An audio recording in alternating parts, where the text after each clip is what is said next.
Good day to Dr. Noor Munirah and my fellow friends. We are from Group 13 and are going to present an insight into cybersecurity and encryption. Our main topic for today's presentation is evolving technology as a shield of big data evolution. Our group consists of 6 members, which are myself, Angel Lim Jia, Lim Ai Leen, Kee Wei Ru, Wong Shinyi, Choo, Ying, and Yew Seng. For today's presentation, this is what we will cover. And now I'm going to explain further about what is cybersecurity and encryption. So we all know that the world nowadays is more reliant on technology. Undeniably, the emergence of technology does brings us lots of benefits and convenience. However, there still exists the risk of cyber attacks, and that's the reason why cybersecurity comes in, to protect all types and categories of data. You may ask, what is cybersecurity and encryption? Well, cybersecurity may not be far from us. It covers normal features of modern life that we deal with every day, such as the password that protect our phones, computers, and various online accounts. For your information, cybersecurity refers to maintain data security. Cybersecurity also seeks to protect the integrity of users' personal information to prevent devices from making room for external malicious attacks. It often refers to the technologies and policies applied to defend computerized devices, including the data they contain and the function they perform from people who wish to steal, damage, or misuse them. While encryption is a method used to protect confidential information. The term encryption refers to the use of secret language to encrypt or decrypt data. It is a way of scrambling data so that only authorized parties can understand the information. In technical terms, it is the process of converting human-readable plain text to incomprehensible text, also known as ciphertext. In simpler terms, encryption takes readable data and alters it so that it appears random. To be clear, it is a mechanism mainly used for extra security, which ensures that only the recipient knows the message. So now I will pass the floor to my friends, which is Choo, Ying, to explain further about the history of cybersecurity and the analysis of results of online survey conducted. Thank you, Angel. So now let us discover how cybersecurity has developed to become what we know today by referring to the timeline here. Cybersecurity began in the 1970s. Bob Thomas, who is a researcher, created a computer program called Cripple. Cripple was able to move across ARPANET's network and leave a breadcrumb trail wherever it went. Ray Tomlinson, who is also a researcher, invented the email system and developed a program called Ripple, which scoured ARPANET to find and delete the Cripple Wong. In the 1980s, the first antivirus was released by Andres Lotnin and Kai Fiji, which also saw the release of Ultimate Virus Killer. While in the US, John McAfee founded McAfee, which later became a part of Intel Security, and released VirusScan.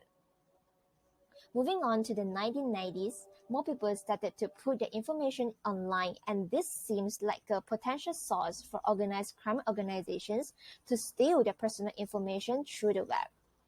In the 2000s, the government began to inhibit the criminality of hacking since crime organizations were doing cyber attacks to society. And now, in 2022, cybersecurity is growing in a fast way. We have conducted a survey on the perception of people on cybersecurity and encryption through our country's development. Our targeted respondents are university and pre-U students. A total of 107 responses are collected, and the analysis has been done. By referring to the graph, we can conclude that the level of awareness of cybersecurity and encryption among Malaysian undergraduates is still at an average level. Do you know that cyber attacks are happening every 14 seconds? And it is a very high possibility that you will become a victim eventually.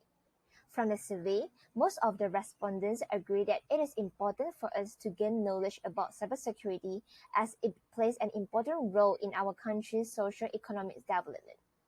Some of the respondents suggested the government should put more resources into the development of cybersecurity to attract more intellectuals, as most of them are lacking the funds to do research. That's all from me, and now I will pass the floor to Wei Ru to explain the current state of cybersecurity and encryption in Malaysia. Thank you, Ying.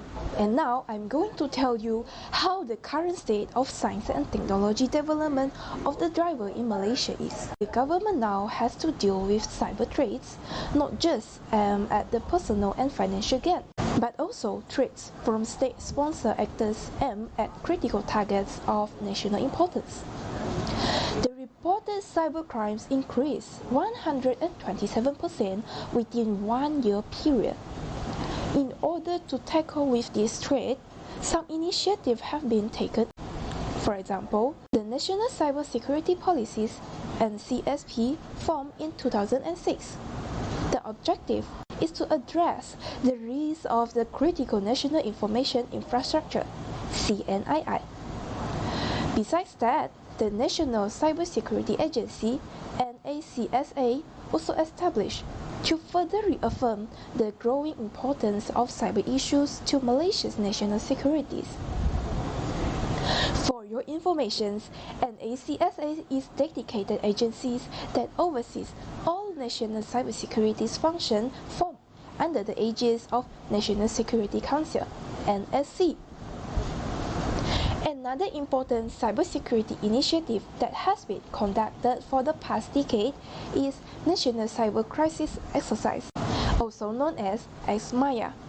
It is designed to test the effectiveness of the procedures that have been developed under the National Cyber Crisis Management Plan. Currently, Malaysia is developing the Asian Regional Forum (ARF) Cybersecurity Work Plan, which is a joint plan for cybersecurity among ARF member countries. These are several applicable laws in place that contain critical cyber policies that govern cybercrimes, information security requirements, and incident reporting requirements in Malaysia. Over 8,000 of cybercrime cases were reported in 2018. As a result, cybersecurity awareness is on the rise, with Malaysia forecasted to register an accelerating growth rate in the cybersecurity industry. Now, I will pass to Ai Leen to talk about the contribution of cybersecurity toward the SDGs. Thank you, Wei Ru. I will start my presentation now. The Sustainable Development Goals are a collection of 17 interlinked global goals designed to be a blueprint to achieve a better and more sustainable future for all. Now, let us look at how strong cybersecurity contributes towards the Sustainable Development Goals. First of all, good cybersecurity is the basic to achieve the goal number 8, which is decent work and economic growth. Mobile payment systems are increasingly important for distributed access to financial flows. For business owners, it is important to make sure that the systems you use for your business are available and secure. Automation of processes often results in enhanced exposure to cyber threats that can become the greatest drag chain to both ICT's development and SDGs. Insecure payment systems will undermine trust and potentially stunt economic growth. Next, we will look at how good cybersecurity also contributes to goal number 1, end poverty. Ending poverty depends on individuals being able to access information over the internet. By preserving the benefits of digitization and increasing trust in it, we are also ensuring the availability of information, services, and the networks that individuals use in connecting to them. Equal rights to economic resources are given to the poor and vulnerable. Furthermore, it can reduce the vulnerability of the poor and other vulnerable populations to economic, social, and environmental shocks and disasters. Finally, affordable and clean energy increasingly relies on automation and automated systems as they help deliver greater sustainability to communities and contribute to the targets outlined. As portrayed by cyber-induced power disruptions in Ukraine on December 23, 2015, the first publicly acknowledged successful cyber attacks on a power grid where 30 substations were switched off and about 230,000 people were without electricity for a period of 1 to 6 hours. These systems are vulnerable and can present new avenues for disruption if not properly secured. Hence, cybersecurity should be perceived as the indispensable element and should lie at the roots of the ongoing goals. Now, I will pass the presentation to my friends to talk about the challenges in Malaysia. Thank you, Ai Leen.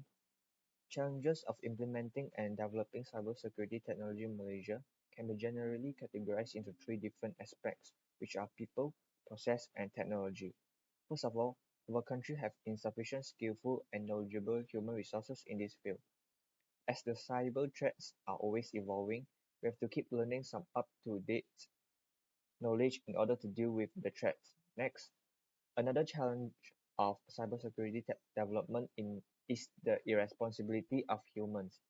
Some people might think that cybersecurity is merely a job and responsibility for certain parties, but actually everyone has to be in charge of their own cyber safety because cyber attacks can occur on any of us.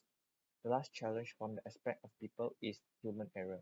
As we all know, humans, unlike the well-programmed robots, possess a high chance of making mistakes and some errors. Sometimes a minor mankind's error is going to cause an unexpectedly huge cybersecurity crisis.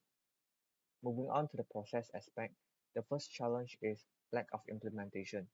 Even though we can have a very good cybersecurity framework and strategy, execution is actually the most important part. Therefore, without a well-planned way to implement the high-level ideas, the cybersecurity technology in Malaysia is not going to improve. Secondly, wrongly placed human resource can be a problem as well. The act of frequently transferring, promoting, and relocating the human resources is going to interfere with the healthy development of this field because there will be less reliable and capable human resources. The last challenge in this aspect is lack of budget. Although the worthiness of investing in cybersecurity technology is not so visible, it does actually cost a lot in order to have top cybersecurity. Lack of budget is going to limit the development of cybersecurity technology in Malaysia. Last but not least, the final challenge is technology grows at a fast pace in our country.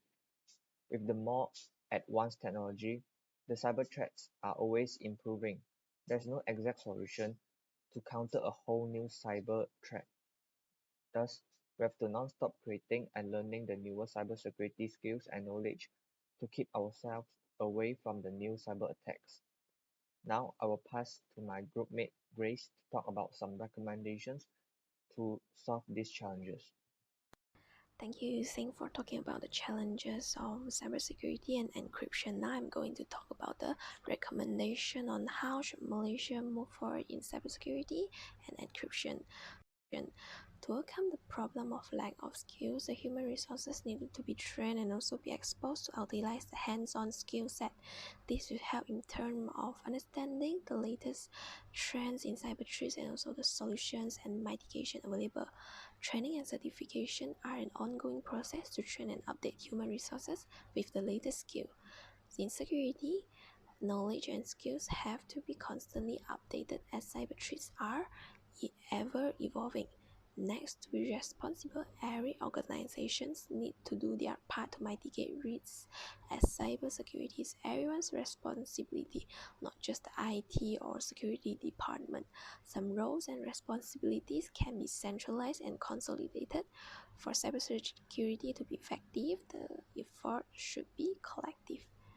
And to reduce human error in cybersecurity, everyone needs to be aware of happenings and trends in security. With increased awareness, we can create the culture of security in the organization. Furthermore, strengthen implementation by having clear way of implementation strategies such as timeline given should be conducted to ensure the employees are able to carry out their tasks and activity with full commitment. And moreover, wrongly placed HR should be overcome by transferred human resources in the cybersecurity field should be avoided for a period of time to reduce the problem of taking too long time to rebuild expertise and skill sets in cybersecurity in order to save time and also save the cost for our country's development. Besides that, the problem of lack of budget, which is tools, human resources, and training in cybersecurity need extra funding by finding foreign investment. Therefore, we could get the budget to invest in cybersecurity of our country to ensure the improvement of cybersecurity in our country. Last but not least, as technology is too fast, encouragement of students to study in expert technology specialty to increase the number of technical experts in our country. Thus, more people are able to work together to update and strengthen their skills and knowledges of the latest technology to ensure the improvement of technology in our country. This is all about cybersecurity and encryption. That's all from us, and thank you very much.